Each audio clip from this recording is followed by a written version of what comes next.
Hey everyone, today I'm going to show you how to generate consistent characters in Stable Diffusion. So if you want the same character to appear consistently across multiple images in Stable Diffusion, follow these steps. Method 1. You need to use a detailed prompt. Write a specific prompt describing your characters, like the hair color, length, style, the eye color, outfit, clothing style, accessories, or pose or expression.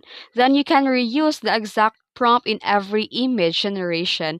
And tip, you can add phrases like full body, same character, same outfit, consistent style, same face, or portrait of. Limitation. Even with the same prompt, Stable Diffusion might vary details slightly. And there's a method too.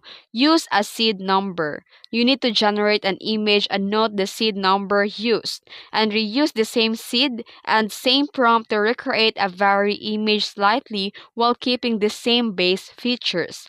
Method 3. You can use reference image plus ControlNet if it's available. You can upload a reference image in the Image to Image or ControlNet tab and enable the ControlNet using OpenPose, Canny, Tile plus LoRA, and use the prompt and control settings of every image. And you can train the LoRa or Dream Booth. You can use train using platforms like Koya or cloud services like Hugging Face, Invoke AI, Color Collab notebooks, and more. And you can add prompt embeddings. Use custom embeddings to describe very specific traits of your character. And that's it. If you found this video helpful, don't forget to like and subscribe for more tutorials. Thanks for watching.